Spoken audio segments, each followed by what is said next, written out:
Okay, we're going to talk about Irwin, Pennsylvania.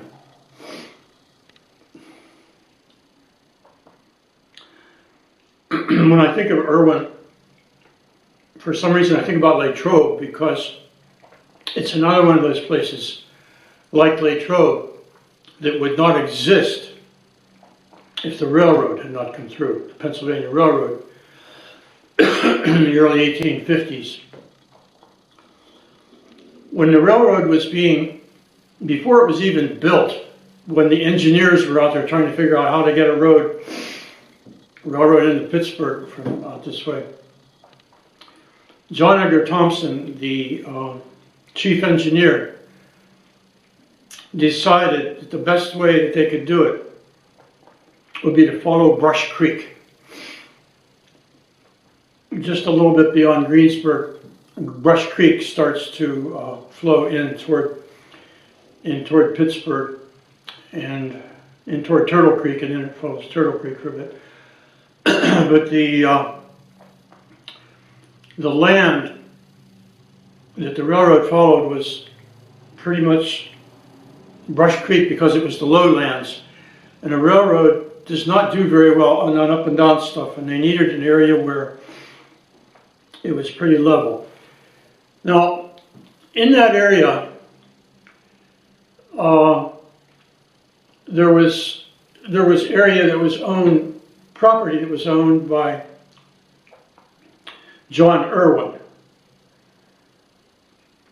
John Irwin's family had been there for a while, since before the Revolution, actually around the time. And when the charter for the Pennsylvania Railroad was granted by the state legislature in 1846, one of the people who were mentioned in that charter to sell stock in the new railroad was John Irwin, the guy who had land out there. So obviously he'd be very interested in selling stock because a railroad going through would increase the value of his land, and it did. And he was also a person with the foresight and the money to develop a town right there. The Irwins had been out here since at least the French and Indian War. His uncle, John Irwin, had come out here with the British during the French and Indian War. After the war, he stayed and was for a while an Indian trader. The guy was not so much a soldier, but he was more of a quartermaster type. He did the figuring out how to supply troops, and he was good at figuring and, logistics. When the Revolutionary War came around, John Irwin, the first John Irwin, he also became involved in that war, doing very much the same kind of stuff, taking care of the kind of things a quartermaster does. After the Revolution, his brother and some of his other relatives came over from Ireland. They had been living in Ireland, Northern Ireland.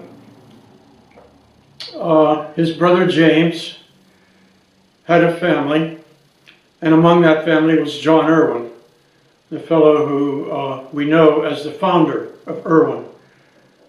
And his uncle, the earlier John, had eventually become a judge, associate judge of the county court.